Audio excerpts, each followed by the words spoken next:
안녕하십니까. 3주차 수업을 다시 사이버 강의로 하게 되었네요. 코로나19가 좀처럼 사그라들지가 않아서, 네. 자, 3주차 강의는 경영학의 성격에 대해서 공부하도록 하겠습니다. 네. 자, 그리고 여러분들 첫 주에 너무 교수들도 그렇고 여러분들도 그렇고 너무 시스템적으로 문제가 많아서 여러 애로 사항이 있었습니다. 여러분들 학생들이 피해가 가지 않도록 학생들에게 피해가 가지 않도록 제가 최선을 다해서 여러분들 입장에서 대변하도록 하겠습니다. 너무 걱정하지 마시고요. 자, 불이익이 없도록 할 테니까요. 네. 그리고 혹시나 뭐 토론방이 잘 운영이 되지 않고 있어요. 그래서 다시 한번 여러분들 이제 강의는 일주일 뭐 먼저 들을 수 있게 아마 학교에서 조치한 것 같아요. 강의 들으시고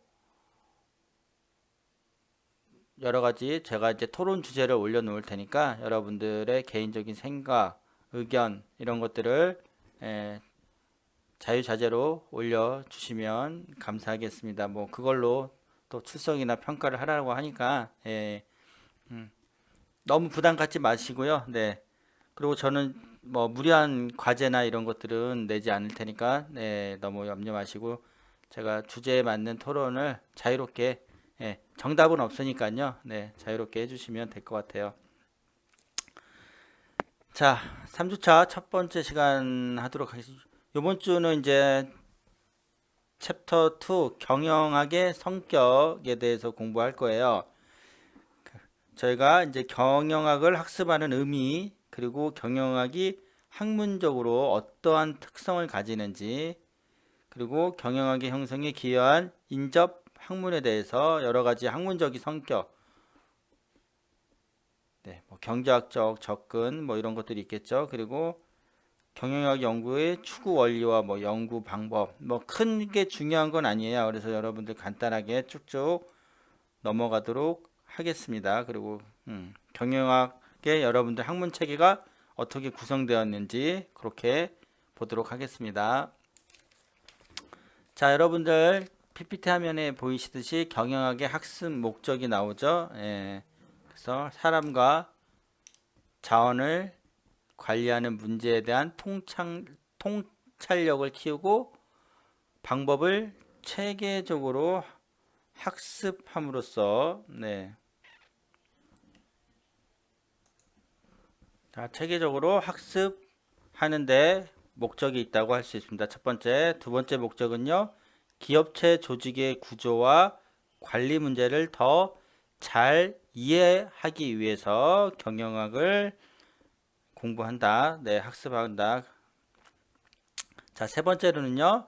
더 좋은 의사결정 기술을 배우기 위해서. 네 번째는 조직 속에서의 인간 행동을 이해하고 합리적으로 조정하기 위해서다. 자, 그래서 경영학은요, 학습하는 목적이 이 네 가지인데 결국은 뭐예요? 생산을 처음 시작서부터 제품이 나오기까지의 일련의 모든 과정을 우리가 경영이라고 하는데 거기에 어떤 식으로 제품을 만들기까지 합리적으로 의사결정을 하고 좀 더 체계적으로 관리하고 그리고 어떻게 행동해야 더 효율적인가 이런 것들을 모든 것들을 통틀어서 모든 것을 통틀어 의사결정을 합리적으로 내릴 수 있는 방법을 배운다고 보시면 되겠습니다. 네.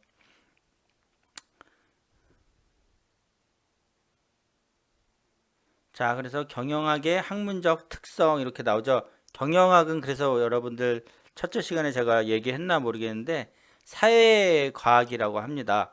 실질적인 이론 플러스 과학적인 연구 방법이 플러스 되기 때문에 우리가 사회과학이라고 합니다. 네. 그래서 거기 써 있죠. PPT에 조직 경영을 연구 대상으로 하는 사회과학이다. 예. 그리고 기업을 주요 대상으로 하여 자본주의의 이상적 발전에 필요한 기업 경영의 실천적 이론과 기법, 네, 기법을 연구하는 학문이다. 예. 그래서 여러분들 경영정보 시스템이나 경영통계 이런 걸 배우거든요. 예, 그런 기법을 통해서 통계적으로 수치적으로 우리가 실증 분석을 하게 됩니다. 예. 그래서 그 밑에 인간 사회의 여러 현상을 과학적, 체계적으로 연구하는 경험 과학인 사회 과학의 한 분야이다. 경제학도 마찬가지로 사회 과학의 한 분야예요. 그래서 예, 실질적인 게 이론과 실질적인 연구 방법이 객관적인 데이터가 수치로 나타내어 주기 때문에 그래요. 예. 그래서 여러분들 나중에 이제 경영학에서 또 통계 잘 하시는 분들은 나가서 쓸모 있는 연구를 많이 하시죠. 네. 자, 그거는 이제 또 이제 여러분들이 아마 또 그 경영 통계 전공이신 교수님이 또 친절하게 잘 가르쳐 줄 거예요. 네. 자, 그래서 경영학의 학문적인 특성 쭉 이론적, 실천성, 과학성, 기술성, 종합적인 성격이다. 예, 그래서 실증적 분석, 원칙, 이론 도출, 뭐 경영 현상에 나타나고 있는 공통적 속성을 하나의 원칙으로 정립해 나가는 학문이다. 예. 그래서 기업이 가진 목적을 성취시키기 위하여 어떤 수단이나 방법이 이상적인가를 선택하게 된다. 네. 그래서 경영정보 시스템에서 그러한 수치로 어떻게 어떤 수단을 가지고 어떤 방법을 통해서 좀 더 합리적으로 경영을 할 수 있느냐를 도출하게 되죠. 네. 자, 그리고 과학성, 기술성, 목표 달성을 위한 기술적 운영. 네. 쭉 읽어보시면 돼요. 네. 그래서 다양한 측면을 활용한다. 종합과학이다라고 얘기를 하죠. 네. 자, 그리고 경영학의 인접학문. 네. 자, 그래서 경영학의 주된 관심은 아까 뭐라 했어요?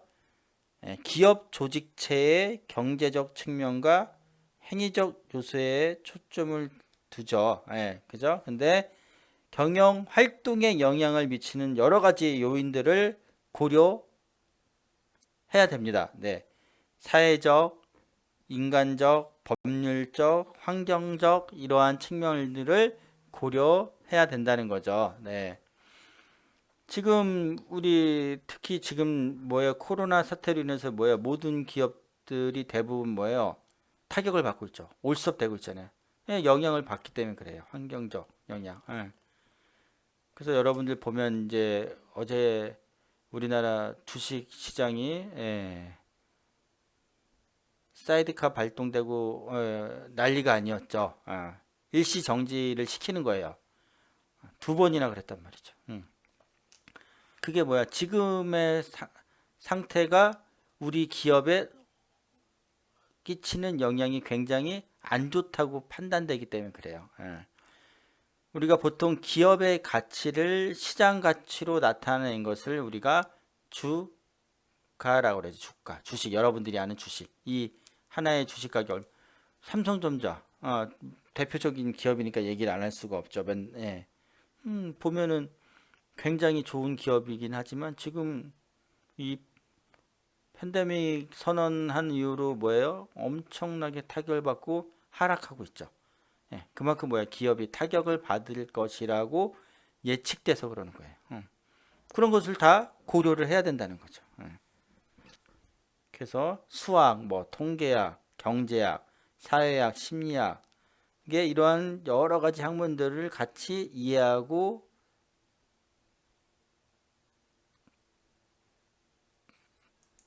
우리가 원용할 필요가 있다는 것이죠. 네.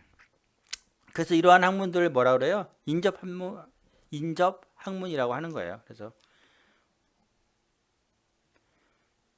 자, 그런 것들을 여기 이제 여러분들 보시면 기업체 조직의 구조와 관리 문제를 더 잘 이해하고 더 좋은 의사 결정 기술을 학습하기 위함이고 조직 속에서의 인간 행동을 이해하고 합리적으로 조종하기 위해 이러한 인접 학문들을 같이 다 융합할 수 있는, 어우를 수 있는 여러분들 학문이 같이 이루어져야 된다는 거예요. 네.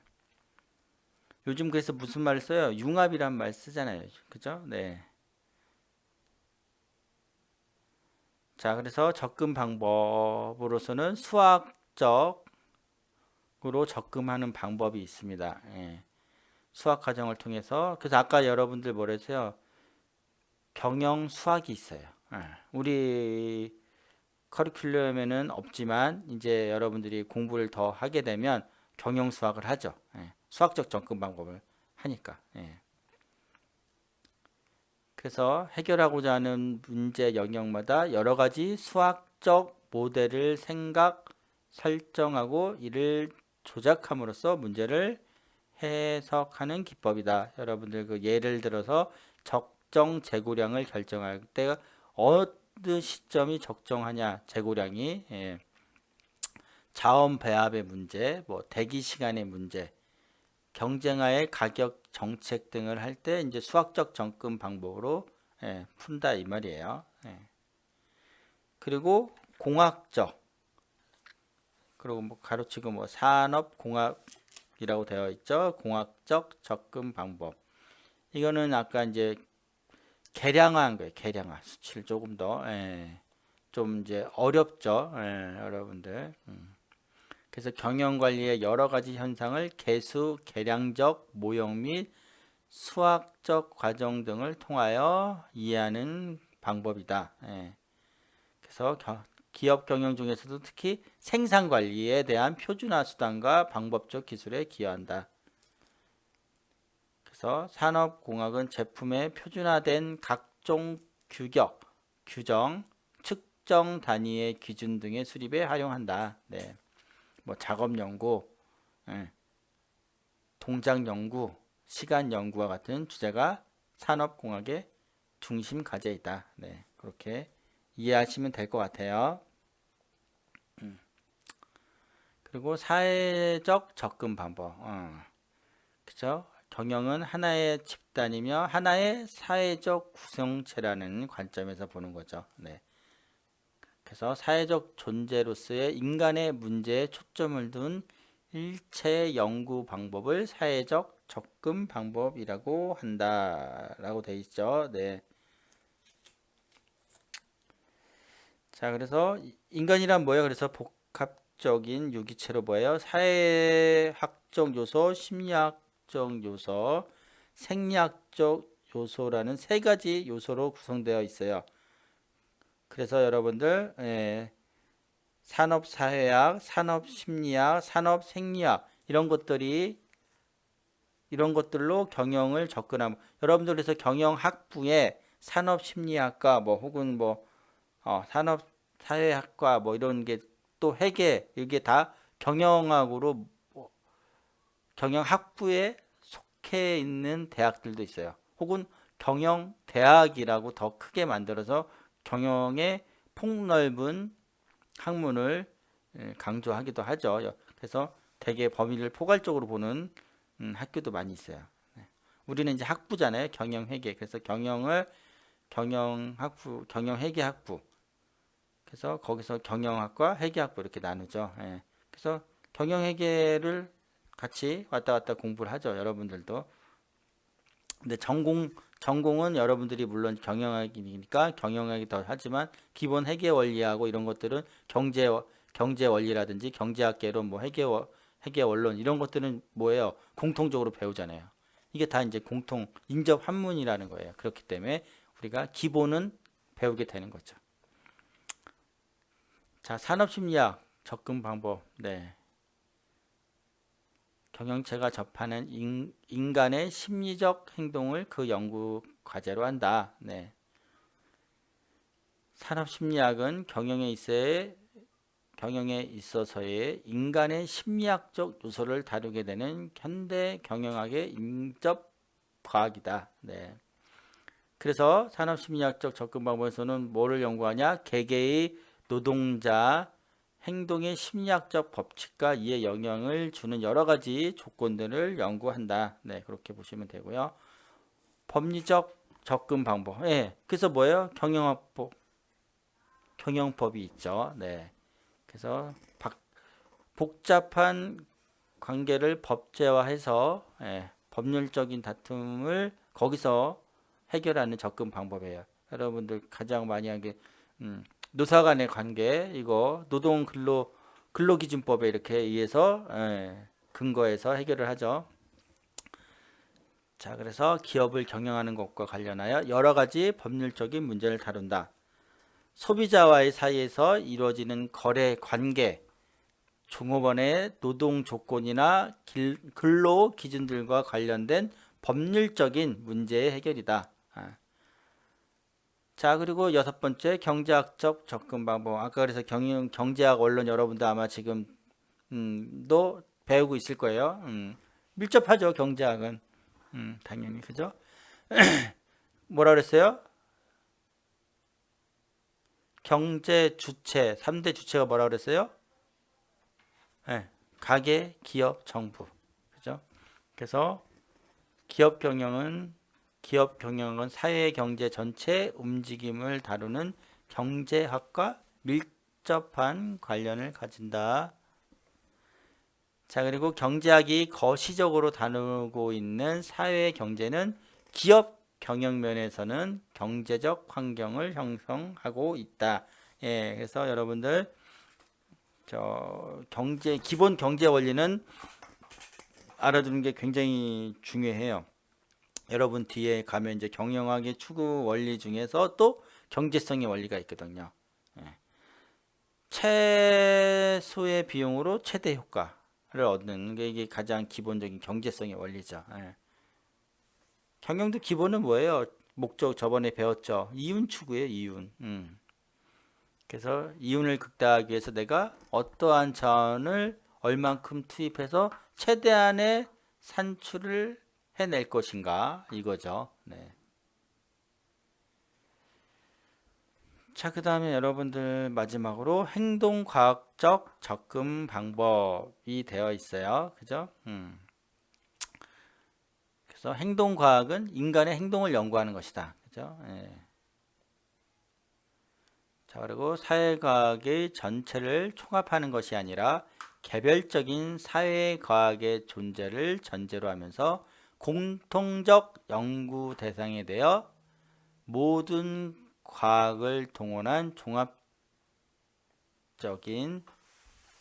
종합과학적인 접근을 해나가는 것이다. 네. 그래서 개인이 개인을 이해하는 것이 굉장히 중요한 핵심 요인이다. 네, 그렇게 보시면 되고요. 네, 중간중간 저도 좀 버벅거리는데요. 다시 편집하고 막 이래야 되는데 그냥 쭉 나가는 점 불편하더라도 이해해 주세요. 네네. 제가 강의실에서 만났을 때 더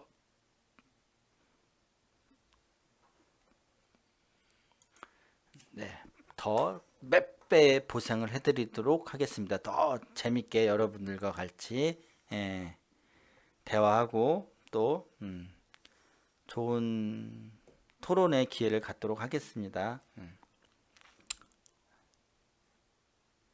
자, 그럼 경영학의 추구 원리는 잠깐 쉬었다가 2교시 때 하도록 하죠. 네.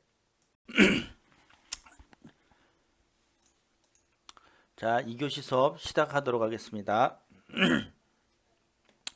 자, 2교시는 이제 경영학의 추구 원리에 대해서 알아보도록 하겠습니다. 네, 추구 원리, 경제성의 원리, 수익성의 원리, 생산성의 원리, 효율성의 원리 이 네 가지가 있는데요. 먼저 경제성의 원리부터 보도록 하겠습니다. 자, 앞에서 잠깐 언급했던 것 같은데요. 경제성, 최소의 비용으로 최대의 효과를 얻는 것이 경제성이라고 했죠. 그래서 여러분들 그 앞에 PPT 화면에 보이시죠? 경제성이란 최소의 희생으로 최대의 효과를 얻으려는 행위를 말하며 경제성 원칙이란 경영 활동을 위하여 투입되는 헛된 희생, 아까 제가 그랬죠. 비용을 그 결과 얻어진 성과 급부와 비교한 이상적인 관계를 의미하며 이에 대한 수식은 급부 비용으로 측정 표시되고 있다. 이렇게 나와 있습니다. 여러분들 그거 보이시죠? 화면에. 자, 그래서 경제성의 원리는 그래서 경제학에서 말하는 비용은 여러분들 이제 기회비용이라고 해요. 기회비용. 여러분들 이제 경제학 원론에서 아마 배우게 될 텐데요. 기회비용 차원에서 여러분들이 경제학을 배우면 굉장히 좋죠. 네. 기회비용이라는 것은 어떤 것을 선택함에 따라서 포기되어지는 비용, 이렇게 정의를 합니다. 그래서 우리가 눈에 보이는 비용도 있지만 눈에 보이지 않는 비용, 시간적 비용, 이런 것도 경제적 비용에 포함이 되죠. 네. 자, 그거는 이제 경제학 원론 시간에 자세히 배우시고요. 역시 여러분들 혹시 더 궁금한 거 있으시면 질문하시면 되겠습니다. 네. 자, 그리고 그 밑에 이제 적정 수익성을 바탕으로 한 투입과 산출의 바람직한 관계가 곧 경제성의 원칙이다. 이렇게 되어 있죠. 자, 이 말은 무엇이냐? 그 밑에 나와 있어요. 기업은 수익성을 추구하더라도 사회 경제적 기능을 자각해야 된다. 그래서 기업을 위한 수익성 원칙보다 사회적 봉사의 원리인 경제성 원칙을 추구하여야 한다는 것이 바로 적정 수익성을 바탕으로 한 투입과 산출의 바람직한 관계죠. 예. 그게 뭘 말하겠습니까? 결국 분배를 말합니다. 어떤 것을 생산해서 어떤 재화를 판매했을 때 들어오는 수익을 가지고 어떻게 배분할 것인가. 이게 이제 경제성 원칙에 들어가죠. 그래서 이제 완전 사회주의는 뭡니까? 완전한 평등, 똑같이 분배하는 거죠. 근데 이제 시장 경제 체제에서는 뭐예요? 효율성을 강조하기 때문에 조금 더 많이 일한 사람, 조금 더 일의 능률이 높은 사람에게 돈이 더 많이 분배되어야 된다. 뭐 이런 원리죠. 어쨌든 기업도 마찬가지로 사회적 봉사에 대한 사회적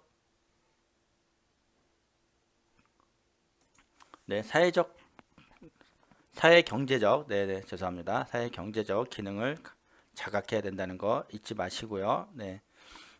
지금 보면 그래서 뭐예요? 이 어려울 때 기업들이 계속 뭐예요? 사회에 기부하거나 물품을 제공하거나 행위를 하죠. 이런 기업들이. 그게 뭐예요? 이미지 개선이죠. 기업들의 이미지 개선. 자, 다음에 넘어가면 수익성의 원리. 기업에서는 뭐 기본 목적이 뭡니까? 이윤 추구니까 굉장히 중요하죠. 경영에서도 아까 아무리 사회 경제적 기능이 부각된다고 해도 기본적으로 뭐예요? 수익이 안 나면 남을 도와주기 어렵잖아요. 내 코가 석전데 누굴 도와줘요? 그죠? 네네. 자, 그래서 수익성의 원리.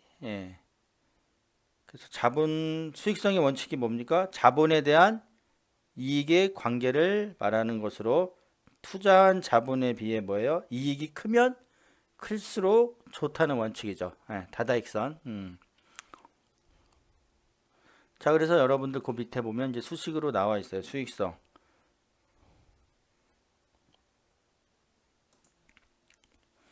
자, 수익률을 수식으로 나타나면 그 밑에와 같이 화면에 나타낼 수 있는데요. 화면에 보시면 분자에 수익이 들어가고요. 분모에 자본이 들어가는 거예요. 조금 바뀐 것 같습니다. 여러분들. 그래서 수익을 자본으로 나눈 걸 수익성. 수익을 자본으로 나눈 거에 곱하기 100을 한 것이 수익률입니다. 요거 여러분들 토론방에 잘못된 거 올려놔 주세요. 그러면은 여러분들이 잘 들었구나, 뭐가 잘못됐구나, 그걸 제가 이 친구가 제대로 알고 있구나 하는 걸 확인할 수 있는 좋은 방법이 될 것 같아요. 네. 요거 바뀌었다는 거 분자하고 분모 올려놔 주세요. 그러면 제가 그걸로 평가 점수 넣도록 하겠습니다. 자, 그 다음에 이제 수익성의 추구는 뭡니까? 경영 합리화를 위해서나 기업의 성장 발전을 위해서도 굉장히 중요하다는 거죠. 앞으로 기업이 계속 커가려면 어떻게 돼요? 수익이 났고 그거를 다시 재투자해서 또 수익을 올리고, 예, 이렇게 해야지 기업의 규모도 커가고요. 예, 기업이 발전이 될 수 있다는 거죠.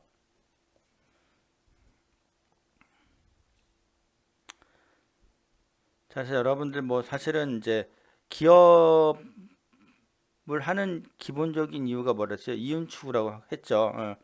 처음에 리스크를 안고 우리가 기업을 상장시키거나 혹은 공장을 짓고 한단 말이죠. 그게 뭐예요? 결국 앞날이 보장되어 있지 않지만 제가 믿고 미래를 믿고 지금 투자하는 거죠. 그래서 기업은 모험이라고 해요. 모험. 그 모험의 대가가 곧 뭐예요? 수익이라는 거죠. 수익. 그래서 여러분들 뭐 하이 리스크 하이 리턴 들어봤죠? 위험이 클수록 수익이 크다. 네. 그래서 수익성의 원칙은 이제 기업 경영의 가장 기본적인 논리라고 했죠. 네. 그래서 그 밑에 뭐라고 나와 있습니다. 기업의 사회적 책임을 강조하는 현대의 경영 이념에 비추어 볼 때 일방적인 이익 극대화만을 추구하는 것은 무리한 목표이며 사회적 환경으로부터도 허용되지 않을 것이다. 네. 자, 그래서 지금은 이제 이윤 극대화만 가지고 기업이 이념 목표를 삼았다는 뭐 큰일 난다는 그 얘기예요. 예, 어느 정도 사회적 책임, 환원 도 기업에 있어서 굉장히 중요한 목표가 됐어요. 예. 그래서 수익과 같이 사회적 책임도 따라가야 된다는 얘기죠. 네. 자, 그래서 경영학의 대상은 영리를 추구하는 일반 기업만이 아니고요. 모든 비영리 경영까지도 포괄적으로 다녀오고 있다. 예. 비영리 법인 많죠. 병원, 학교 이런 것도 뭐예요? 경영의 대상이라는 거예요. 예. 사단법인, 재단법인, 뭐 비영리를 추구하는 법인까지 다 경영학의 대상이라는 거죠.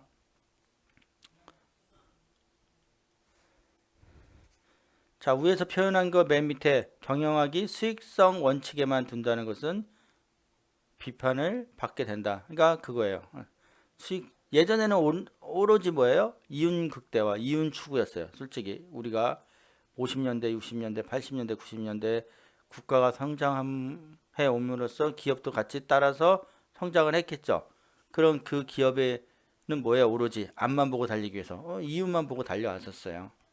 근데 현대의 경영은 이윤 추구 플러스 뭐예요? 사회적 책임.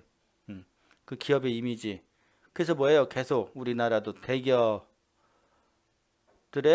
경영 비리나 이런 것들을 계속 개선하려고 하고 얼마 전에 삼성도 뭐예요? 노조를 인정하고 근로자의 산업재해에 대해서 폭넓게 인정해주는 추세로 가고 있죠. 네. 그래서 우리나라가 옛날에 대기업 재벌이 양성이 되면서 그런 폐해가 많이 일어났죠. 문어발식 경영을 하면서 단순히 학장에만 네, 우리나라 대기업들이 그 문어발식 경영을 통해서 굉장히 폐단이 있었죠. 예전에는 그냥 돈 되는 일을 하면 다 해서 그런 거예요. 그래서 결국 뭐예요? 97년에 외환 위기라는 IMF를 겪게 되었죠. 예. 그래서 우리가 경제가 발전하고 성장할수록 기업의 사회적 책임도 강조되고 있는 거예요. 네. 자, 그렇게 알아두시고요. 다음은 이제 생산성의 원리에 보도록 하죠. 자, 생산성이란 무엇인가를 산출하기 위해서 생산 과정에 소비된 생산 요소의 투입량과 산출의 비율이라고 정의를 할 수 있습니다. 네, 그래서 생산성은 산출을 뭐예요? 투입으로 나눈 거.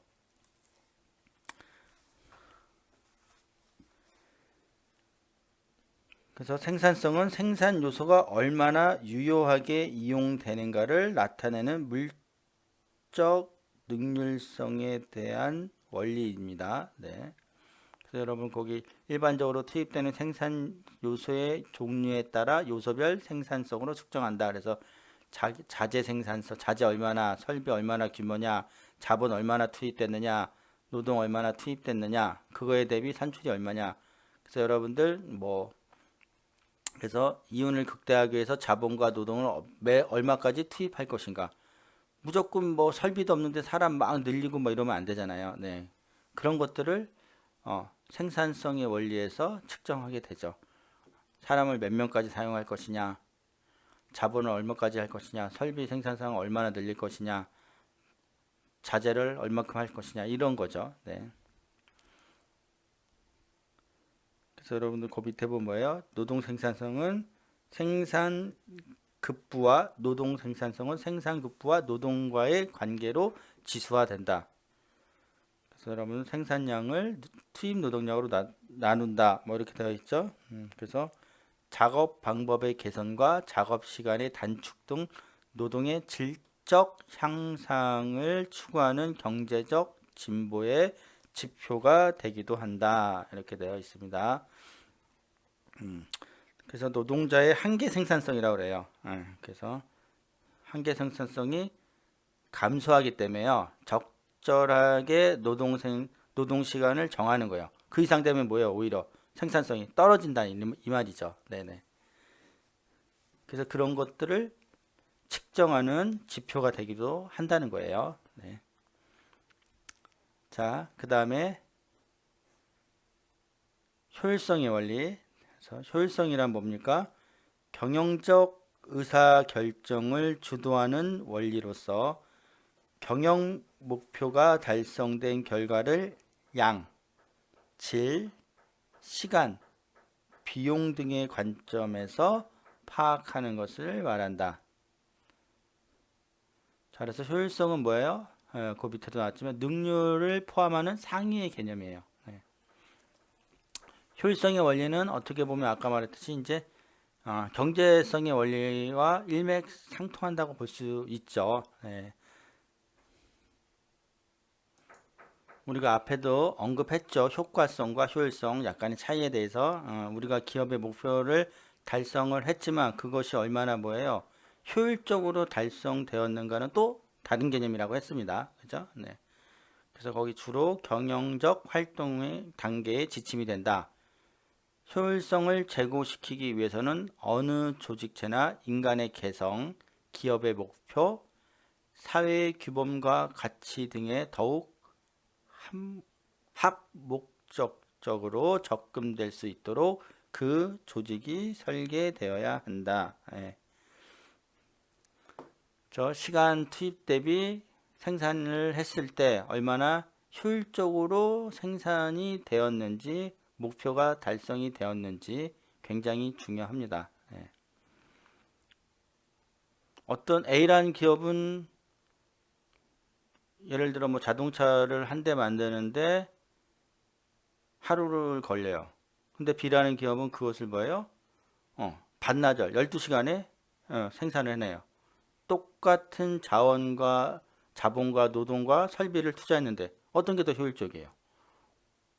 24시간 걸리는 게 효율적이에요? 12시간 걸리는 게 효율적이에요? 12시간. 네. 동등한 조건에서 어떻게 효율적으로 달성되었느냐. 그 차이죠. 네. 자, 그 다음에 이제 경영학의 연구 방법에 대해서 세 번째 시간에 연구 방법, 경영학의 학문 체계 요것들에 대해서 공부하도록 하겠습니다. 자, 3교시 때 뵙도록 하죠.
자, 세 번째 시간 경영학의 연구 방법들에 대해서 알아보고요. 경영학의 학문 체계, 우리가 이제 경영학을 배우는데 어떠한 것들이 있는지를 알아보고요. 그 경영학에서 파생되는 학문들에 대해서 보고 세 번째 시간은 마치도록 하겠습니다. 그리고 마지막에 전체적인 오늘 배운 것에 대해서 요약 한번 하고요. 네. 그래서 진도는 그래서 여러분들 교재로 보시면요. 74페이지까지 오늘 이제 나가는 걸로 되어 있습니다. 자, 시간이 이제 뭐 50분씩 녹화돼서 하는 게 아니니까 네, 부족할 수도 있어요. 그래서 여러분들이 부족한 내용은 또 책도 참고하시고요. 자유롭게 토론방을 통해서 올려주세요. 제가 그리고 이제 토론방 주제도 또 여러분들이 주제로 삼을 만한 것들을 저도 올려놓고요. 그리고 여러분들이 자유롭게 궁금한 것 있으시면 올려놓으시면 될 것 같아요. 그렇게 해서 따로 여러분들 뭐 과제나 이런 것들을 뭐 제출받거나 뭐 이렇게 하지는 않도록 하겠습니다. 자, 그래서 우리가 이제 앞전에 얘기했죠. 경영학은 뭐라 그랬어요? 사회과학으로서의 학문적 성격을 띈다고 했죠. 그렇기 때문에 다양한 접근 방법들이 확립되고 연구되어야 하기 때문에요. 그런 것들을 이제 연구 방법과 경영학의 학문적 성격에 맞는 특수한 연구 방법이 있다라는 것을 소개시켜 드리기 위해서 지금 요거 연구 방법론들을 소개하는 겁니다. 네, 그래서 참고로 알아두시고요. 그래서 여러분들 옛날에 뭐 국어 시간이나 뭐 이런 것들도 이제 영역적 방법, 귀납적 방법, 보편적인 것서부터 특수한 것을 도출해내는 방법이냐, 특수한 것으로부터 차근차근 보편적인 것을 도출하는 것이냐에 따라서 뭐 틀려진다고 배운 기억이 나실 것 같은데, 네, 어쨌든 봅시다. 귀납법, 특수한 것으로부터 출발해서요. 그것들의 공통되는 보편적 법칙을 찾아내는 것이 바로 뭐예요? 귀납적 방법이에요. 자, 이것은 뭐예요? 이론적 또는 순수 과학적 경향이 짙은 어디 독일 경영에서 주로 사용이 된다는 거예요. 독일 경영학에서 주된 연구 방법이다. 뭐 이렇게 되어 있죠. 네. 그 다음에 이제 영역법. 자, 이거는 이제 반대죠.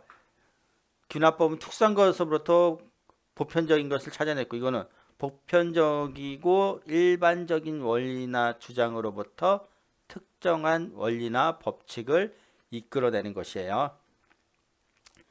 그래서 보면요, 특히 그 밑에 뭐라고 써 있어요? 개념적, 가장적인 추론 도출을 위해서는 연역법이 적용이 된다. 예, 이렇게 알아두시고요. 자, 관찰법.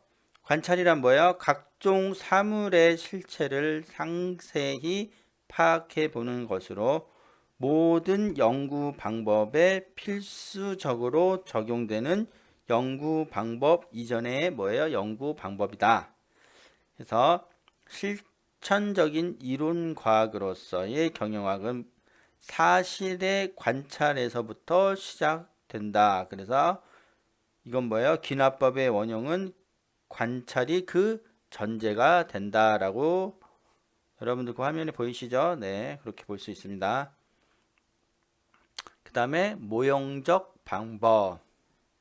모형, 뭐야? 모형이란 어떤 현상을 설명하고 표현하기 위하여 고안된 현상에 관한 틀을 총칭하는 것으로 모형을 설정하여 계량적으로 접근하는 과학적인 연구 방법을 모형적 연구 방법이라고 합니다. 네. 계량화 시킨 거죠. 무슨 모델, 모형. 그걸 가지고 뭐예요? 우리가 분석하는 방법이에요. 네. 그래서 뭐 계량 경영학, 계량 경제학 이런 것들이 다 있습니다. 그래서 실증적인 모델 가지고 분석을 해서 객관적인 사실을 도출하는 거죠. 자, 실험법. 실험법, 여러분들 말 그대로 실험이에요. 실험에 의해서 이제 연구하는 거죠. 실험에 의해서 연구를 진행하는 것으로 이론적인 학문이라기보다 실천 과학적 성향이 강한 어디요? 미국 경영학에서 정통적으로 적용해온 방법이다라고 말할 수 있습니다. 그래서 미국 경영학의 시작이라고 할 수 있는 테일러리즘의 기초가 모두 실험에서 연유한 것을 볼 때 이러한 사실을 뒷받침해 준다고 볼 수 있죠. 네. 자, 여기서 말하는 이제 테일러리즘이라고 하는 것은요. 네네. 테일러라는 이제 경영학의 이제 창시자라고 할 수 있죠. 그래서 테일러가 경영학자 테일러라는 사람이 이제 창시한 과학적 관리 기법이라고 할 수 있습니다. 네. 그래서 노동자의 움직임, 작업 범위, 동선 이런 것들을 노동 표준화를 통해서 생산 효율성을 높이는 체계를 만든 거죠. 네. 그게 결국 나중에 세계의 그 생산과 기술의 조직 형태에 지대한 이제 영향을 끼치게 됩니다. 예.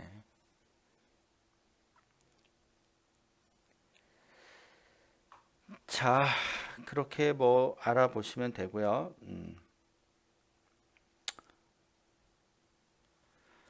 자, 그 다음에 이제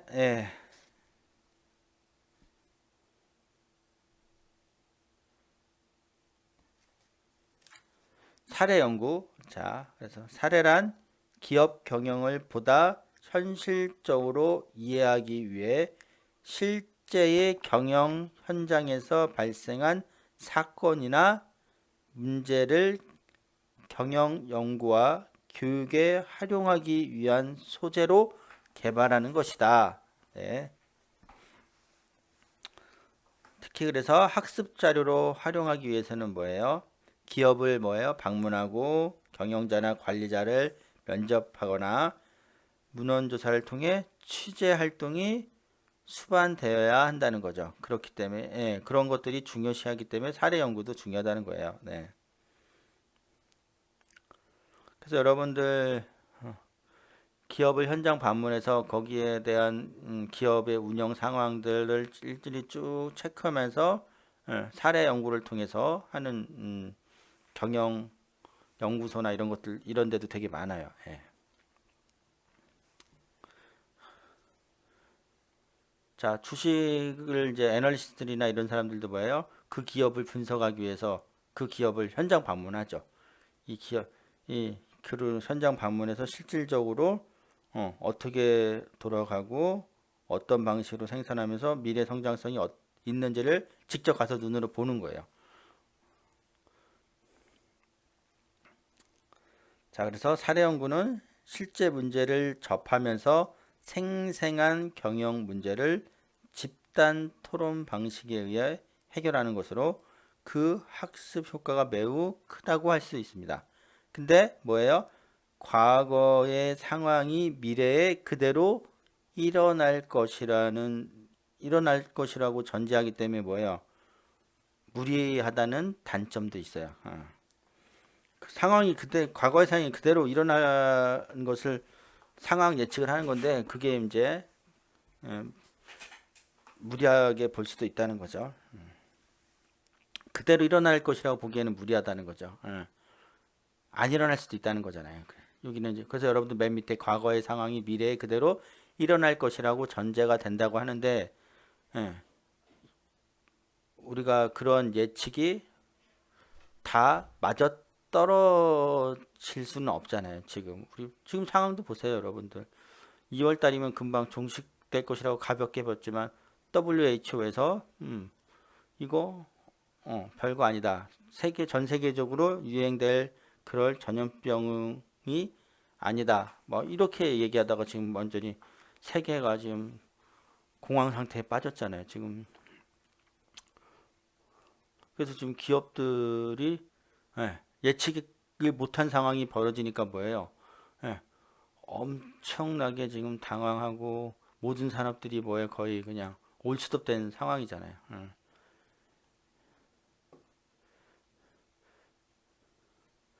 자, 그래서 우리는 뭐 지금 여러분들 뭐 주식시장 보세요. 매번 급락과 급등이 오르락 내리락 하면서 혼란을 주고 있죠. 개미들은 뭐예요? 우리 일반인들은 그래서 아 지금이 기회인가? 삼성전자가 이렇게 싸질 리가 있어 이 기업이 이렇게 좋은 기업이 그러면서 계속 사요. 응. 근데 어때요? 계속 연일 계속 내려가죠. 굉장히 이런 상황들은 예측이 안 되죠. 기존의 상황에 비춰봐 사례 연구란 그래요. 그래서 그런 사례가 있었는데 이렇게 했다. 이런 지금 금융위기랑 많이 비교하죠. 2008년 금융위기 때 은행들이 미국의 3대 은행인 리먼 브라더스가 파산을 하고 세계가 혼란에 이르렀어. 그때의 상황과 비슷하면 지금 어떻게 대처할지 알겠지만 또 다른 상황이에요, 지금은. 예. 그리고 더군다나 뭐예요? 유가가 많이 하락하고 있잖아요. 유가가 폭락을 했다가 폭등을 했다가 이 여러 가지 문제들이 얽혀 있어요. 예.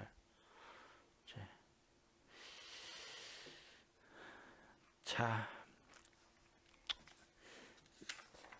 다음으로 자, 경영학의 학문 책의 분류를 보시면요.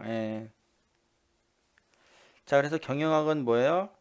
연구 분야와 대상을 무엇으로 하느냐에 따라 세분화되어 경영학 방법론, 기업 환경론, 기업 형태론, 기업 성장과 정책론, 누가 주체냐에 따라 경영 주체론.